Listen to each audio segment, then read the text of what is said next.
Vladislav Roslyakov was born on May 2, 2000. Vlad grew up with an abusive father, Igor, and his mother, Galina, who was a low-paid orderly in a cancer outpatient department. At an early age, neighbors described him as a hyperactive boy and stated he was already showing signs of sadistic tendencies.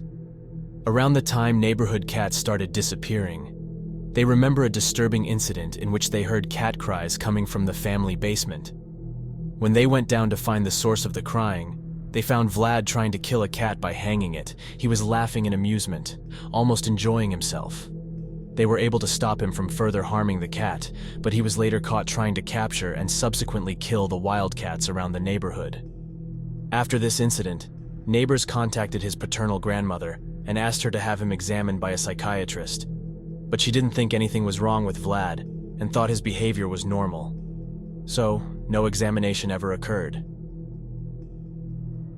Vlad's father, Igor, was a military man who served in Afghanistan for several years, and on one occasion, when he arrived home from work, he fell and hit his head on the curb, resulting in brain damage. There were multiple reports on what happened here.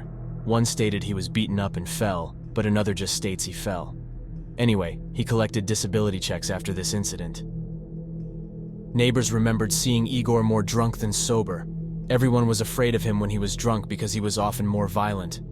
When under the influence, neighbors stated that they would hide and avoid him whenever they saw him. It was also reported that he would beat his son and mock and belittle his wife, and this only worsened after his brain injury. He was also known to roam the yard with a sword, threatening neighbors and challenging them to a duel. At around 10 years old, his parents separated. His mother had enough of the abuse, and she and Vlad moved away to a rundown apartment not far from his father's home. There are differing reports, but for the most part it seems Vlad would only occasionally see his father after the separation. After the divorce, Vlad's mother Galina joined Jehovah's Witnesses. She was described by neighbors as a devout follower who spent much of her time in prayer. She would also frequently punish Vlad for disobeying the rules of her faith. His mother didn't know it, but Vlad would often make fun of Jehovah's Witnesses with a friend. But Vlad would still attend the services with her. He just didn't consider himself a member, and disavowed the Jehovah's Witnesses as some kind of fools who dance and sing. It seemed Vlad didn't want anything to do with the religion, but he put up with it to please his mother.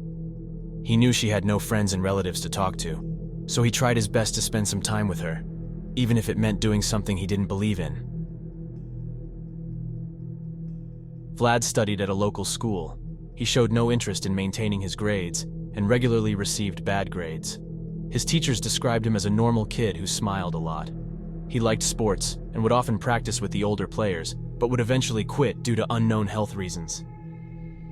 He was reportedly popular with girls, but he avoided them altogether. Vlad would spend a lot of time after school at the school's library, utilizing the school's computers. It was here when he would start listening to punk rock music and began dressing and acting in ways his mother disapproved of. His mother did not allow him to engage in basic hobby classes or even watch certain movies, because these sorts of activities aren't allowed in Jehovah's Witness practice. It's rumored she would regularly search Vlad's pockets as well. Despite being punished for disobeying his mother's rules, Vlad would continue doing what he wanted, which led to even more punishment. On the advice of one of Vlad's teachers, his mother purchased a computer for Vlad, hoping it would fix his disobedience. But it did nothing. Around this time, he went from being an active child to a very sullen, introverted young man. His neighbors also noticed this change of behavior. The kids in the area that Vlad and his mother lived in admitted to purposely avoiding him, calling him dusted. Once we saw him on the bus when he was going to study. He opened the bag for a minute, and inside was a bayonet knife from a machine gun. We decided that we should stay away from such a dude, said one kid. In 2015, Vlad started attending Kerch Polytechnic College. He received free tuition to major in installation commissioning and operation of electrical equipment of industrial and civil buildings. In order to attend, he had to take a 40-minute bus ride to the college, but eventually he would move into the dormitories on campus with a friend, despite being ineligible to live on campus. Around the time he began college, he started to display an interest in firearms and explosives, and according to a friend of Vlad's, he started bringing a hunting knife with him to class, despite having to pass through a metal detector at the school. There were reports of Vlad being bullied, and maybe this could explain the knife. I believe it was a comfort tool for Vlad, or maybe I'm wrong and he intended to use it against bullies if it came down to it. But honestly, we may never know. Either way, it seemed Vlad was more disturbed than any of his classmates could have known. Investigators would discover Vlad's obsession went beyond explosives and weaponry. His internet history showed he was obsessed with violence and violent ideologies, neo-Nazism, terrorism, bomb-making, serial killers, and mass shootings. It was possible that Vlad held racist views given he was in multiple pages supportive of Ukrainian neo-Nazism, and he often shared photos of swastikas. Shortly before the attack on Kerch, Vlad's mother noticed him watching videos on school shootings. When she asked him why, he simply responded, "No reason." Though many of you guys that watch my channel have an interest in these cases, there is a huge difference between being interested and expressing support for mass shooters. Vlad wasn't just interested.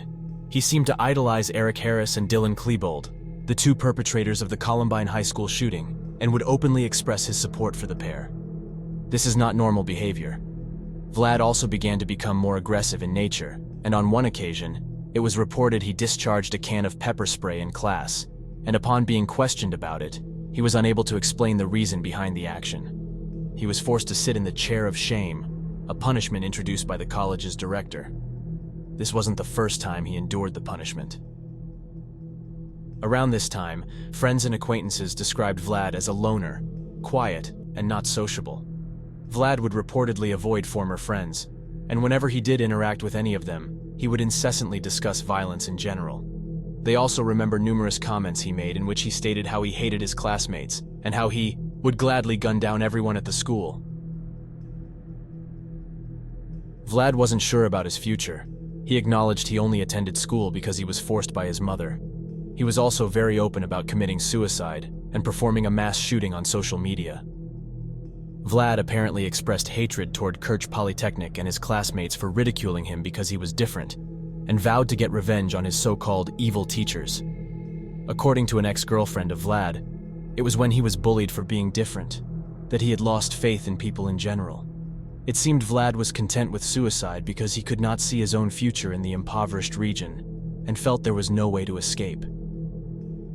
He earlier thought about joining the military but expressed disdain at the idea of joining the armed forces. It seemed Vlad had already made up his mind.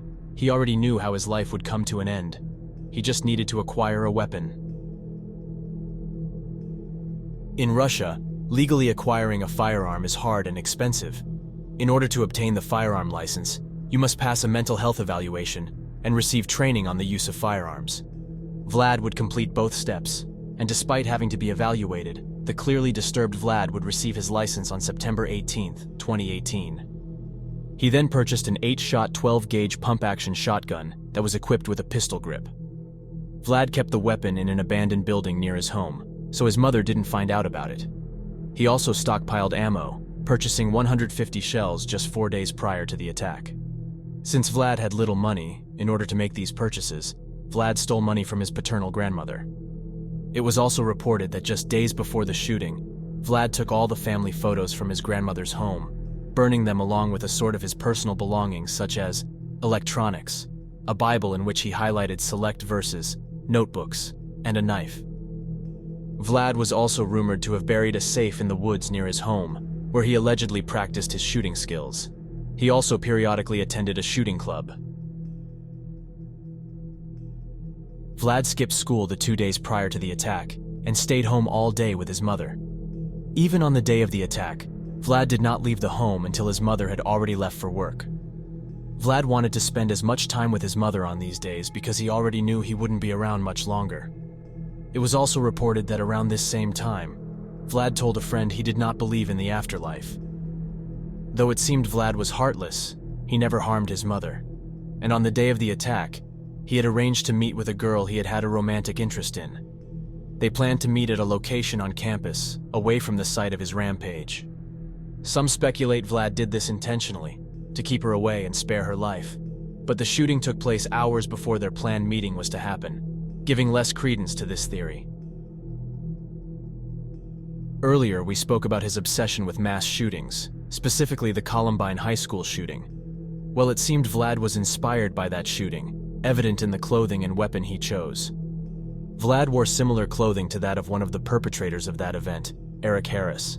Black boots, black pants, a glove on the right hand, and a white shirt with hatred in Russian and black lettering on the front. Strikingly similar to Eric Harris's shirt, which had natural selection on the front. The glove was something Eric had worn too.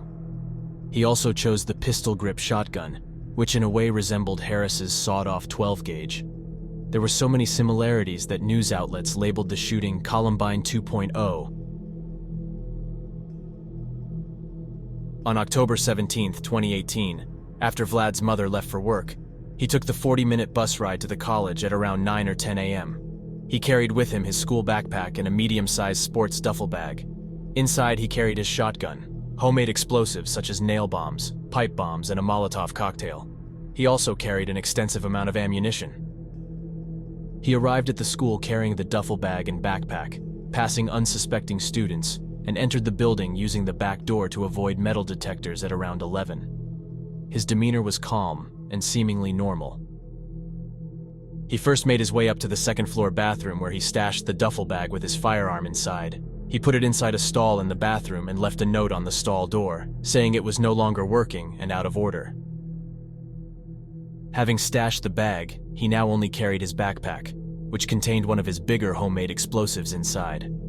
He starts to seem a little nervous at this point, checking his phone. He then greets a friend with a handshake before setting his backpack down to check on the bomb inside, or maybe even setting the bomb to explode ahead of reaching his target, the cafeteria.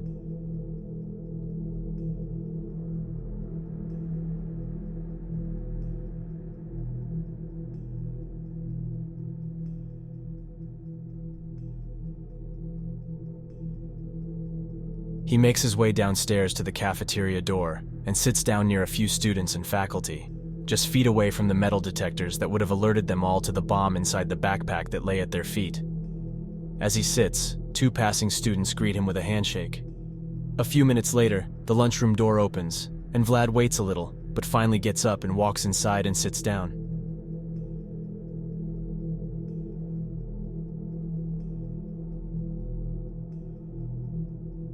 A few more minutes pass as the lobby starts to get busy with students coming down from their classes to get lunch. It seems Vlad had planned this time in advance and set his backpack bomb to explode at the busiest lunch hour. This is shockingly similar to the Columbine attacks. Vlad gets up from his seat inside the lunchroom and leaves his backpack inside as he walks quickly down the hall, all while the timer counts down.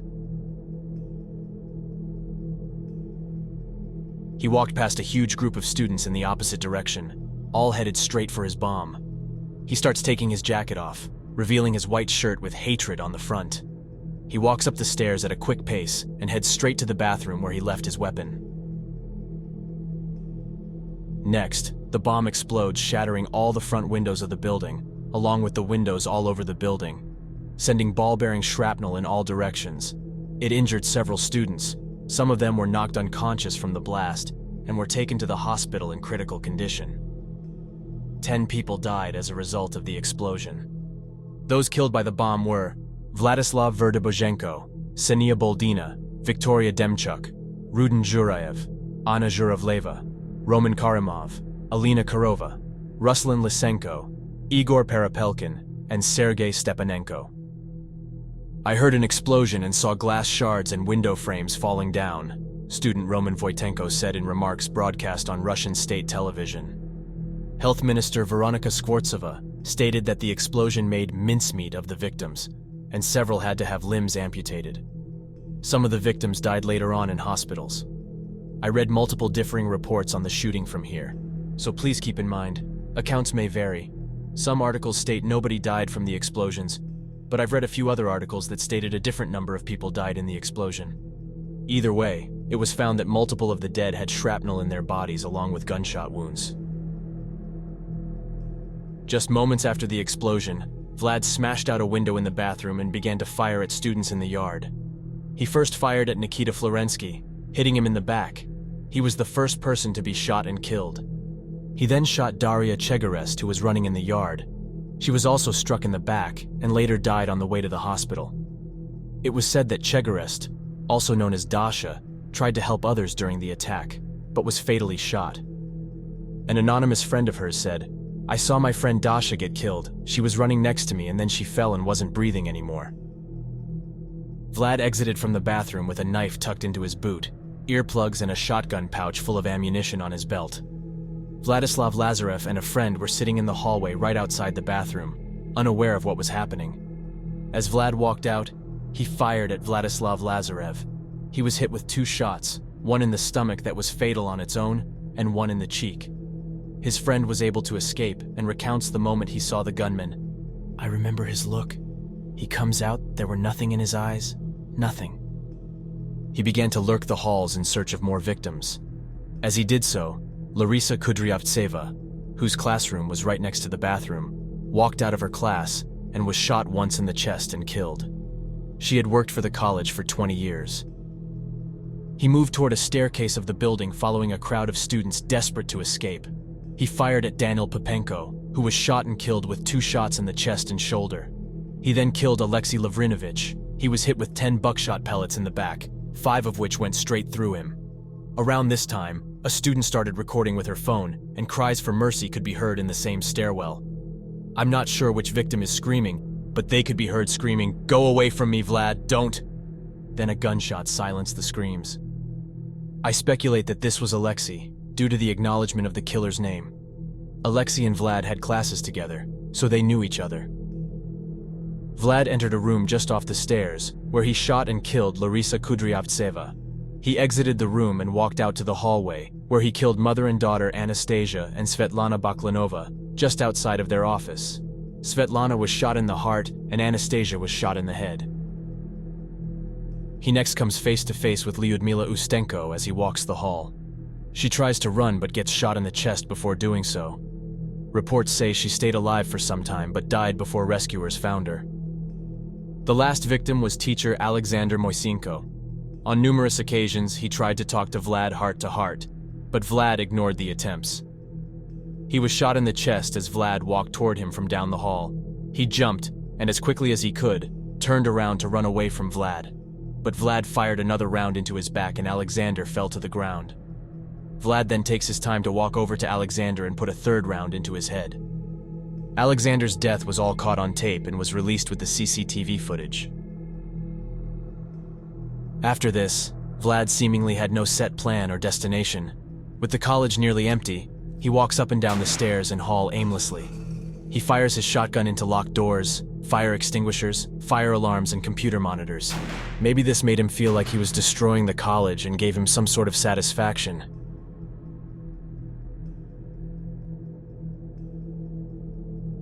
With him feeling accomplished, he made his way to the 2nd floor library, where at some point, he sat against the bookshelf and put the gun into his mouth and shot himself, identical to his idol Eric Harris. If you don't know already, Eric Harris killed himself in the school's library against a bookshelf, exactly what Vlad chose to do. Police arrived 5 to 20 minutes after the attack started, despite there being a police station just across the road from the college. 200 Russian security forces arrived, fueling the public narrative that the attack was that of a terrorist attack. They searched the college, finding the injured and dead both inside and out. They eventually found Vlad's body and released photos of the additional ammo and pipe bombs he still had inside the duffel bag. Investigators would discover evidence which suggested that Vlad had planned to burn the school to the ground. 70 people were wounded in the attack. 10 were in critical condition, including 5 in comas. As the injured were flooding into hospitals to seek medical treatment, Vlad's mother was busy rendering aid to the wounded as they came in. Unbeknownst to her, her son had caused all this chaos and pain. When she later found out it was all Vlad's doings, she attempted to take her own life, but police were able to stop her and took her in for questioning. She would go on to receive treatment, but when later asked if she still gets questioned by the police, she replied with, quote, "No comment." Prime Minister Sergei Aksyonov announced that there would be 3 days of mourning. Also, Russian President Vladimir Putin said, "It's a result of globalization. On social media, on the internet, we see that there is a whole community that has been created. Everything started with the tragic events in schools in the US." On October 19th, relatives of the dead gathered to bid farewell to all the victims, and students returned to studies on October 23rd. But security checkpoints were added at the entrances, where they would confirm student identities before letting them inside. Sadly, a teacher wounded during the shooting, Olga Grishchenko, became the 21st victim in 2019. She received multiple treatments for the injuries she received during the attack, but eventually died of her injuries. This attack was the deadliest school attack in the former Soviet Union since the 2004 Beslan school siege. Let's take a moment to remember the victims and never let them be forgotten.